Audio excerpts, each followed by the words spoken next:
Hello नमस्कार प्यारे बच्चों, आइकॉनिक क्लासेस में आप सभी का स्वागत है। तो इस वीडियो में हम बात करने वाले हैं क्लास 12th इंग्लिश में आपको नोटिस राइटिंग कैसे करनी है। तो नोटिस लिखने के लिए अधिकतर बच्चे पूछते हैं कि कौन से फिक्स लाइन होती है, कौन से नोटिस इंपॉर्टेंट होते हैं। तो आप इनको अच्छे तरीके से देखना, हर एक तरीके से हम इस नोटिस को समझेंगे और इसके बाद आपका नोटिस का क्वेश्चन गलत नहीं होगा। तो चलिए देखते हैं। तो ये है नोटिस का फॉर्मेट। इस तरीके से आपको आपका नोटिस का जो फॉर्मेट है वो आपको लिखना है। पहले आपको एक बॉक्स बनाना है, बिना बॉक्स के आप नहीं लिखेंगे। फिर उसके बाद जो भी क्वेश्चन दे रखा है उसमें स्कूल का नाम लिखा हुआ होगा, तो यहाँ पर ऊपर स्कूल का नाम लिखेंगे, फिर इस तरफ डेट लिखेंगे। नोटिस को कैपिटल लेटर्स में कुछ इस प्रकार से लिख देना है। फिर उसके बाद नोटिस के जस्ट नीचे आपको जो भी नोटिस दे रखा है उसकी हेडिंग यहाँ पर लिखनी है। फिर उसके बाद आपको क्या करना है, फिर उसके बाद यहाँ पर आपको ये जो लाइन है ये हर एक नोटिस में फिक्स है। All the student of this school are hereby informed that. तो ये वाली लाइन तो आपको सभी नोटिस में लिखनी है। फिर उसके बाद ये यहाँ पर जो आपका टॉपिक होगा वो आपको लिख देना है। जैसे मान लो डिबेट कंपटीशन है, तो all the student of this school are hereby inform that. यहाँ पे फिर क्या आ जाएगा कि डिबेट कंपटीशन हेल्ड इन और स्कूल। फिर उसके बाद उसकी डेट भी लिख देनी कि कहाँ से कहाँ तक ये डिबेट कंपटीशन चलेगा। जैसे ब्लड डोनेशन कैंप हो गया कि सभी स्टूडेंट्स को इन्फॉर्म किया जाता है कि हमारे स्कूल में ब्लड डोनेशन कैंप इस तारीख को, जो भी डेट होगी उसमें क्वेश्चन में या तो गिवन होगी, नहीं हो तो फिर आप एक दिन या 2 दिन आगे की डेट लिखकर फिर वहां पर लिख सकते हैं कि ब्लड डोनेशन कैंप इतनी तारीख को हमारे स्कूल में हेल्ड हो रहा है, यानी कि ये जो है ऑर्गेनाइज किया जा रहा है।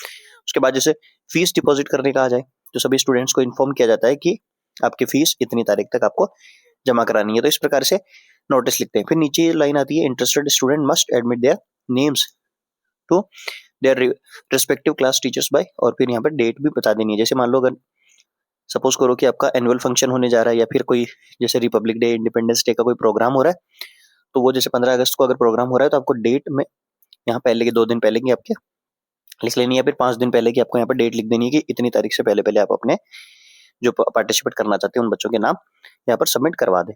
और फिर उसके बाद आपको एक लाइन छोड़ के नेम और फिर यहाँ पर पोस्ट, भाई जो नोटिस है वो कौन लिख रहा है उसका नाम और नीचे उसकी पोस्ट। पोस्ट बड़ी इंपॉर्टेंट होती है। तो इस तरीके से ये फॉर्मेट हो गया। और उसके बाद ये डब्बा बनाना, यानी कि जो बॉक्स लगाना है ये जरूरी है, इसके बिना नोटिस में मामला गलत हो जाएगा आपका। फिर बात आती है कि कौन कौन से नोटिस हैं जो आपके लिए बोर्ड एग्जाम के लिए इस बार इंपॉर्टेंट है। तो ये वाले जो नोटिस हैं यहाँ पर आप इनका स्क्रीनशॉट ले सकते हैं। सबसे पहला है blood donation camp, literacy campaign, debate competition, cultural programme, educational tour, medical checkup और डिपॉजिट फीस। फिर उसके बाद लास्ट में lost bicycle, deposit library books, फिर चिल्ड्रंस डे सेलिब्रेशन और एनएसएस कैंप। फिर उसके बाद लास्ट है योगा वर्कशॉप। अब इसमें ये जो 3 हाईलाइटेड हैं, एक जो deposit fees, lost bicycle, deposit library books, इनमें याद रखना प्यारे बच्चों, ये जो नीचे वाली लाइन है इंटरेस्टेड स्टूडेंट, ये आपको मेंशन नहीं करनी है।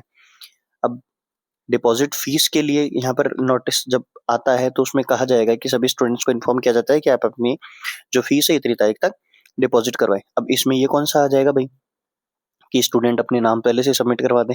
भाई इसमें क्या सबमिट करवाना है कि कौन कौन फीस जमा कराएगा, नहीं।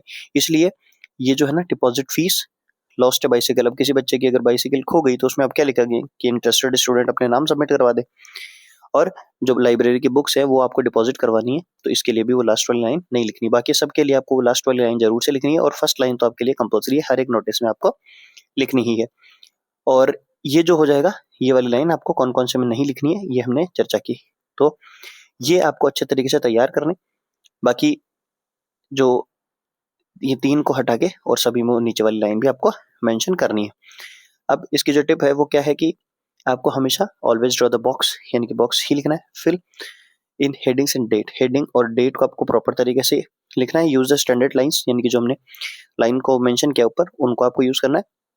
और don't forget name and post, जो भी आपको नोटिस लिख रहे हैं उस नोटिस लिखने वाले का नाम और पोस्ट यहाँ पर आपको जरूर से लिखनी है। इतना करने पर आपके नोटिस के जो भी नंबर हैं 4 नंबर, ये आपके बिल्कुल कहीं नहीं जाएंगे। तो आपको इस तरीके से इनकी तैयारी करनी है। और भी आपको कोई डाउट हो या किसी प्रकार का और कोई वीडियो या कोई टॉपिक आपको एक्सप्लेन करना हो तो आप कमेंट सेक्शन में बता सकते हैं। चलिए, अगर आपको वीडियो अच्छा लगा तो प्लीज वीडियो को लाइक कीजिए, अपने दोस्तों के साथ शेयर कीजिए और चैनल को सब्सक्राइब करना ना भूलें। मिलते हैं अगले वीडियो में, तब तक के लिए goodbye, best of luck.